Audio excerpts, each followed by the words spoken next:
Hey, folks.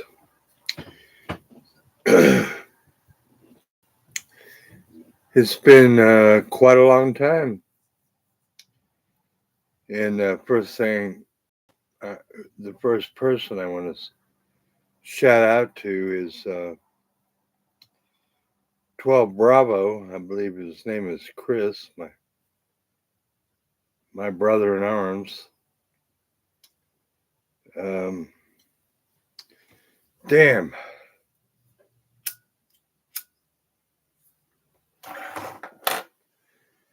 What to say about the last, let's see, almost, you know, 2.5 to 3 years, whatever the hell it is.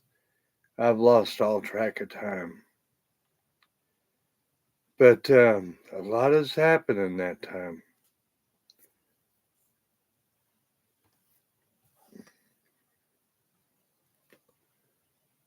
Well, let's go back to the beginning. Good to see you, TDT. Um, what's happened? Well, couple and a half years ago, I left Las Vegas with my very ill wife, and I'm not so healthy myself now, but I'm trying to stay that way. Yeah, right. I'm smoking cigarettes still. Um,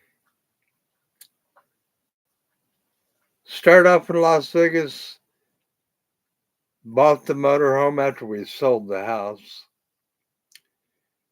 Drove up to Boulder City, Nevada, sat there a couple of months.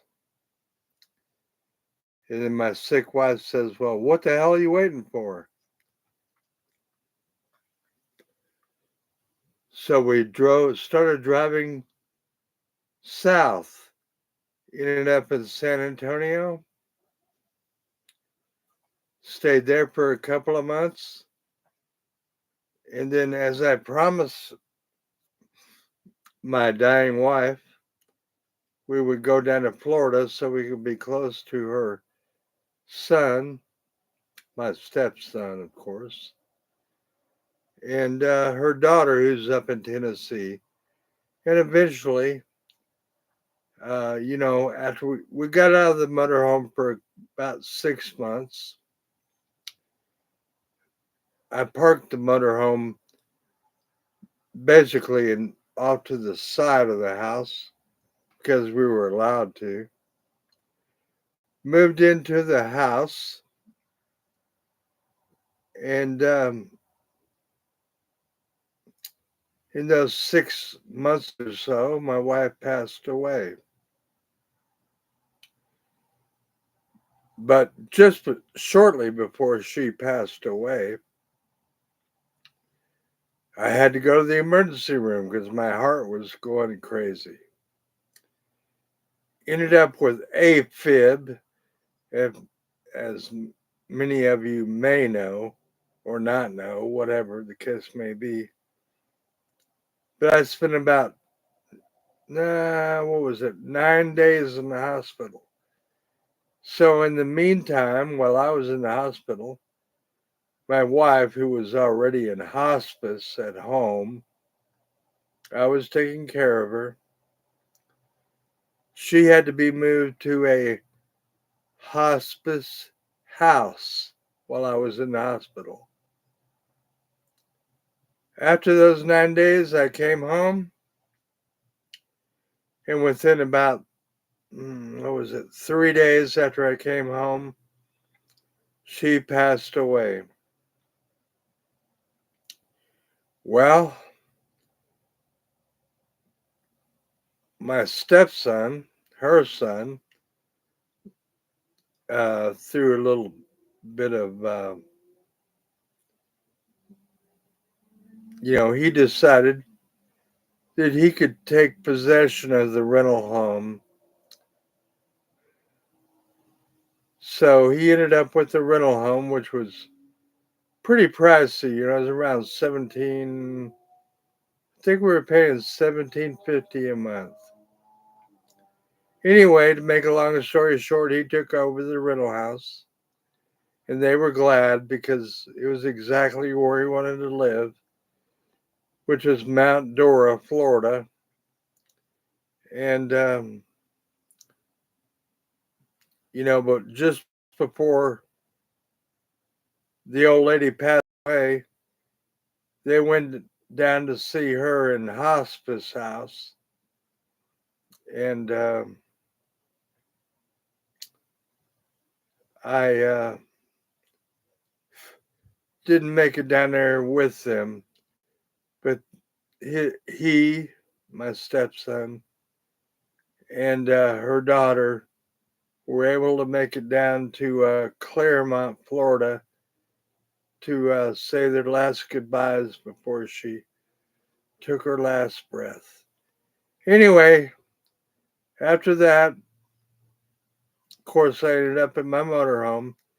Stayed in Florida for about another 6 months or so, and it was real nice. I enjoyed it, but I just felt like the walls were closing in, so I sold the car I had, took off in the motorhome, traveled back across the country, went to Texas, and stayed in Kempner, Texas for about 3 months. And long story short, I ended up back down in San Antonio, met up with my family, you know, people who are left, my two sisters, my niece, my great niece, and et cetera, et cetera. And just felt like the walls were starting to close in again. So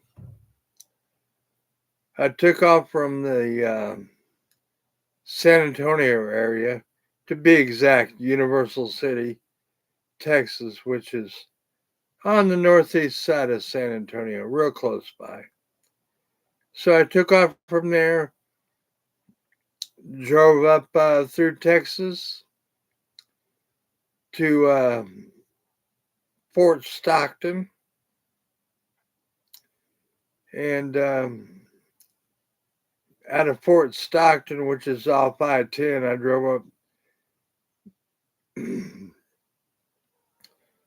Highway 285, which goes through New Mexico and out through New Mexico into to I-40, which goes through New Mexico and Arizona, and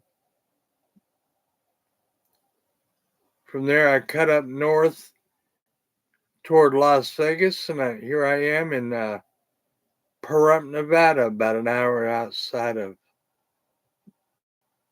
uh, Las Vegas. I'm gonna try to speed this up a little bit, but what I'm gonna say is one of the reasons why I came up here is because I needed more elbow room. The San Antonio area is, to me, it's just a zoo, and I'm seeing a lot of evidence, both in my own family down there,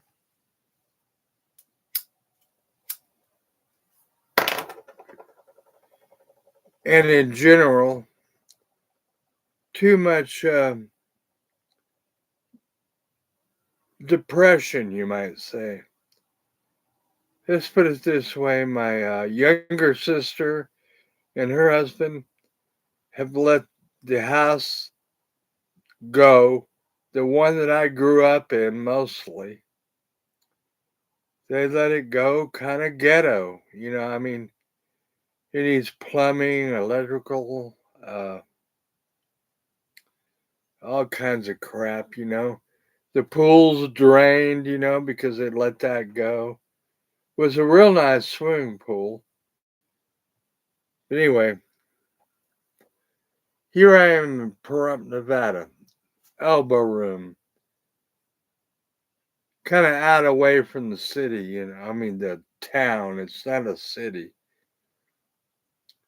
And, things are getting mighty depressing in the world. You know, I mean, Ukraine is almost over, thank God. There were, the USA is finding its exit ramp away from that money pit in Ukraine. And now they're, shifting the narrative towards Israel. How about that? Just like neocons, that's what they do. They always need a new uh, enemy, you might say. And so here I am in Pahrump, Nevada. And I really don't know what else to say except I'm pretty disgusted with the current state of affairs and the state of the union here in the USA. These people are nuts. $33 trillion in debt.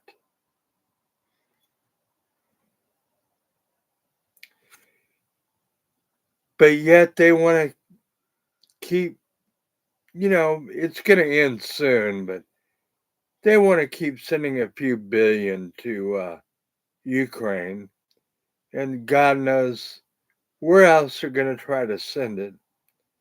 And, maybe they'll get in on a three-front war with China. But I don't think so. You know why? Because we have an open border to the south and millions of people over the last few years, especially since the Biden administration opened the southern border to every swinging dick around the world. Wow. Hey, Texas Psychobilly, how you doing, man? But anyway, um,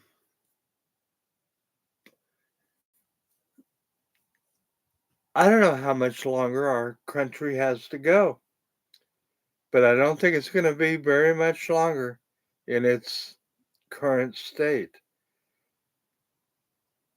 Inflation will rage again. Supposedly, it's only at 3.5%, but that's going to change. So, if you have a few extra bucks, buy some silver. I've still got some, although a lot less than I had, but it's going to work when worse comes to worse. Maybe I'll be able to buy a couple acres out here in Pahrump for a few ounces of silver. Who knows?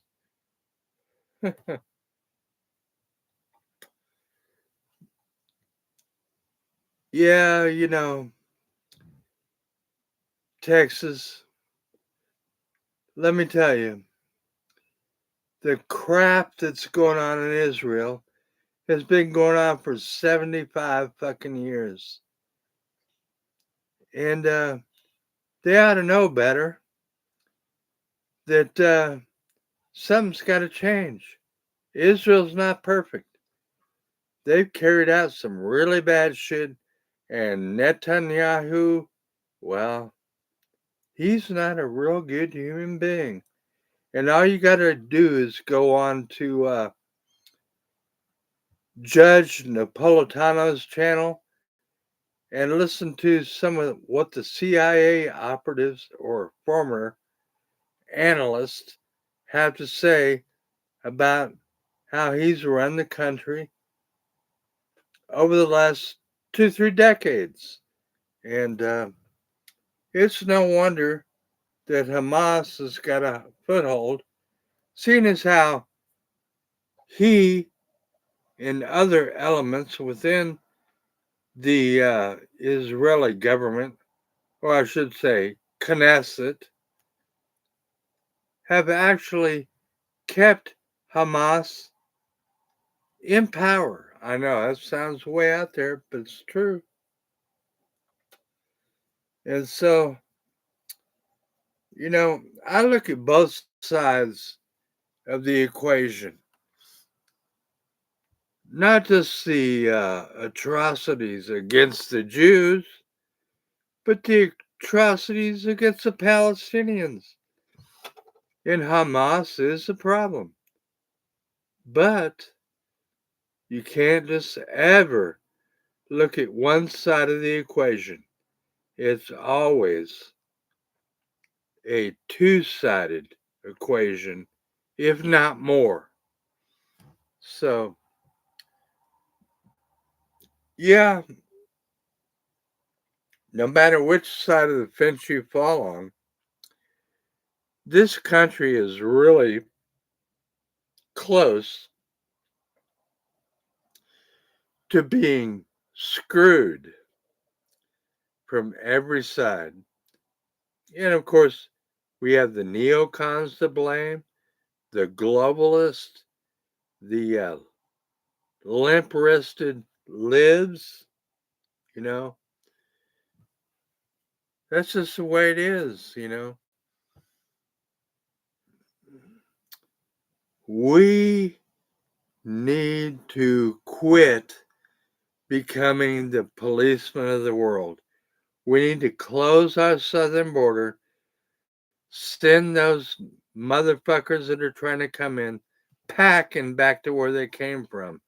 Even if it has to be like a Berlin airlift, get them out of here, send them back to where they came from. But no, that won't happen. It's nuts, man. It's just, I don't know what to say.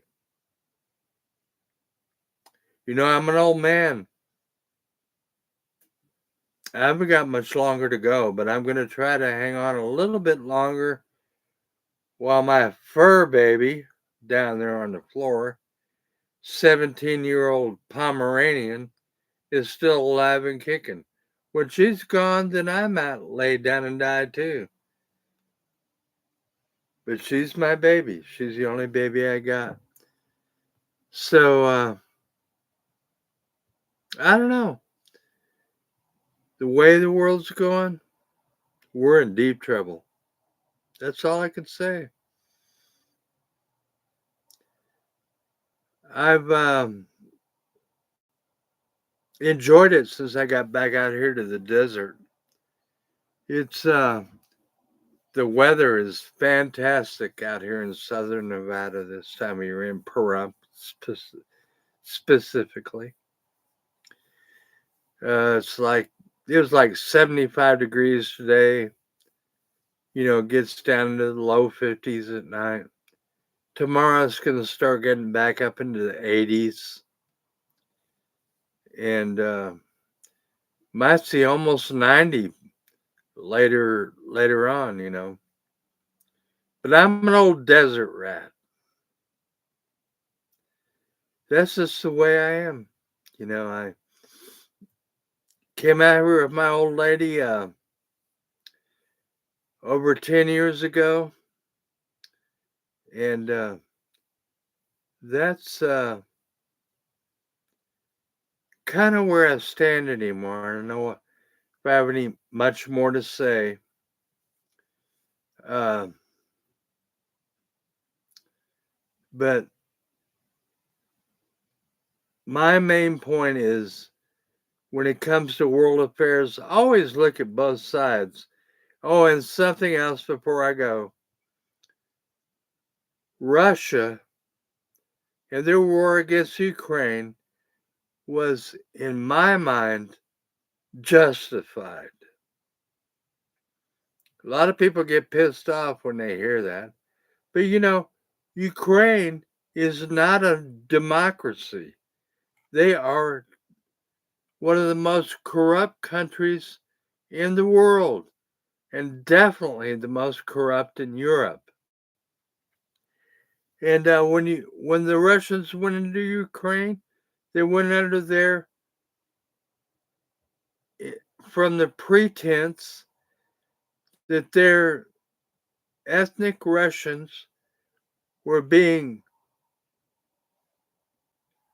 attacked because of their ethnicity. And their language. They mostly spoke Russian, They could speak some Ukrainian too, obviously. But, they wanted to save their ethnic brothers. And mostly in the western part of Ukraine, popped up some really nasty nationalist and Nazi elements going all the way back to World War II. And of course, recently in the Canadian Parliament, they honored a Nazi who was part of the SS in Ukraine fighting against the Russians during World War II. But I'm not going to go over all the history. You could check out the history yourself. But the ethnic Russians in eastern Ukraine have been under attack for at least 14 years. Going back to 2014. They've been under attack. But that's not happening any longer because the Russians came and said, okay, back in 2014, they went down to Ukraine and said, okay, we're going to hold a vote here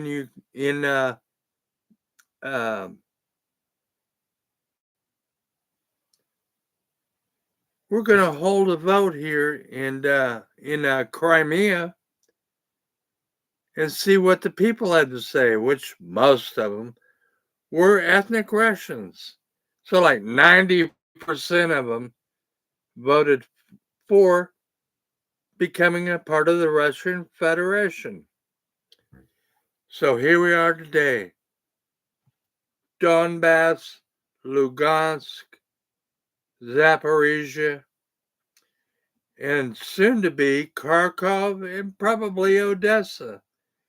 And they are going to become part of the Russian Federation too. Because you have to understand, this didn't just go back to 2014, but these regions go back probably 300 years, full of ethnic Russians.